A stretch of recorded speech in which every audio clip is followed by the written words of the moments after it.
जैसा कि मैंने पिछली कड़ी में बताया कि इस सेशन में कैथरीन पिता समान एक शख्सियत को अपने सामने देख रही थी, लेकिन वो उसके पिता नहीं थे, वो उसके दादाजी थे। और कैथरीन अपना इसी जीवन का बचपन देख रही थी। कैथरीन के अपने पिता से रिश्ते कभी बहुत मधुर नहीं रहे थे।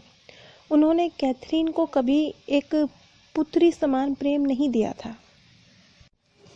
कैथरीन अपने इसी जीवन में कैथरीन के दादाजी के साथ अपने संबंधों का एक अवलोकन कर रही थी। क्या तुम उनकी कमी महसूस करती हो? हाँ, पर वो तो तुम्हारे साथ पहले भी थे।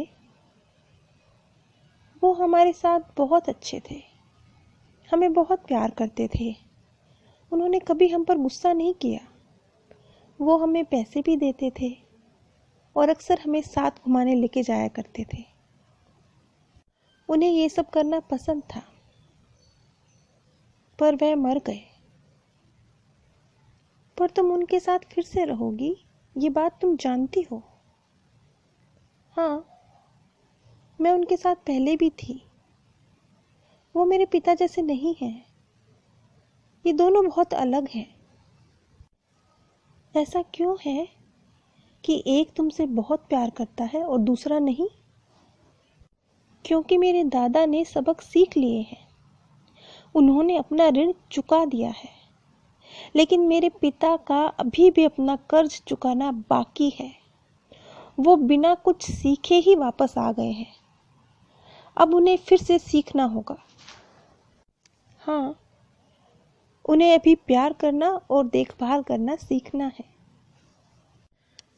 कैथरीन के पिता ने कैथरीन के साथ कभी एक पिता समान अच्छा व्यवहार नहीं किया, बल्कि बचपन में उसका शारीरिक शोषण भी किया।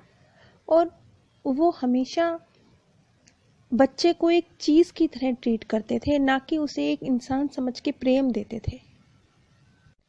आगे कैथरीन ने कहा, जो लोग ये सब समझ नहीं पाते हैं, वो अपने बच्चों के साथ इस तरह का व्यवहार करते हैं जैसे वो उनकी संपत्ति है, ना कि इंसान जिन्हें प्यार का हक है। तुम्हारे पिता को अभी भी ये सीखना है। हाँ, पर तुम्हारे दादाजी को सब पता है। हाँ, एक व्यक्ति के रूप में हम विकास के कई चरण पार करते हैं और तभी अपनी मंजिल तक पहुंचते हैं। मनुष्य के रूप में सभी चरण बहुत कठिन होते हैं, लेकिन देवीय धरातल पर ये चरण बहुत आसान होते हैं। वहाँ हम सिर्फ आराम करते हैं और प्रतीक्षा करते हैं। देवीय धरातल पर कितने चरण होते हैं? उसका जवाब था 7। उसने 2 धरातलों के बारे में बताया था, लेकिन उसने और किसी धरातल के बारे में नहीं बताया था। जब ब्रायन वीज ने उससे ये चीज कुदेरने की कोशिश करी, तो उसका जवाब था कि उसे सिर्फ 2 ही धरातल बताए गए हैं, एक संक्रमण का और एक प्रतिस्थापन का, जिसके बारे में मैं पिछली वीडियो में बता चुकी हूँ। इन दोनों के बारे में तो मैं भी जानता हूँ। बाकी धरातलों के बारे में बाद में जानकारी मिलेगी। आगे कैथरीन ने कहा कि आज जो किस तरीके से कर्ज चुकाने होते हैं इंसानों को एक दूसरे के, ये जो उसे जानकारी प्राप्त हुई है, ये उसके लिए, उसके जीवन के लिए बहुत महत्वपूर्ण है और वो इसे हमेशा याद रखेगी। लेकिन जो 2 धरातलों के विषय में उसने जानकारी प्रदान करी, उसके लिए उसने कहा कि नहीं, ये मेरे लिए महत्वपूर्ण नहीं है, ये आपके लिए है। ये जो जानकारी थी, ये मार्गदर्शकों द्वारा ब्रायन वीज के लिए थी। ये वाक्य ब्रायन वीज पहले भी सुन चुके थे। आगे उन्होंने कहा कि ये ज्ञान मेरे काम का था, जिससे मैं उसकी मदद कर सकता था। पर अब इस संदेश में मेरी मदद करने से कहीं अधिक कोई और उद्देश्य था, जो उद्देश्य उन्हें समझ नहीं आ रहा था कि क्या उद्देश्य है।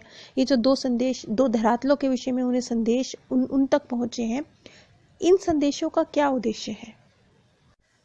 लोग अब तुम्हारी तरफ आकर्षित होने लगे हैं। हाँ, क्योंकि मैं कई तरह के डरों से मुक्त हो गई हूँ और अब मैं उनकी मदद कर पा रही हूँ। वो मेरी तरफ एक खास आत्मिक अनुभूति से आकर्षित होते हैं। मैं तुम्हारी मदद करूँगा। मैं जानती हूँ आप मेरे शिक्षक हो। मार्गदर्शकों द्वारा जानकारी भी पात्र देखकर दी जाती है, क्योंकि हर व्यक्ति इस जानकारी को समझ नहीं सकता और इसे जीवन में उतार नहीं सकता। हर व्यक्ति के स्तर के मुताबिक ही उसके लिए जानकारी उपलब्ध होती है। इसी तरह से जैसे कि अब कैथरीन एक जरिया है इस जानकारी को प्रदान करने का, लेकिन स्वयं कैथरीन भी सिर्फ सेशन से बाहर निकलने के बाद उन्हीं बातों को याद रख पाती है जो उसके लिए होती हैं। जो जानकारी मार्गदर्शकों के द्वारा ब्रेनविस तक पहुंचाई गई है, जो ब्रेनविस के लिए है, वो उन्हें नहीं याद रख पाती। आप सभी पर परमात्म सौंदर्य, प्रेम और आनंद सहदैव बरसता रहे। आप सभी दिव्य परम धाम में स्थान प्राप्त करें। जैसा कि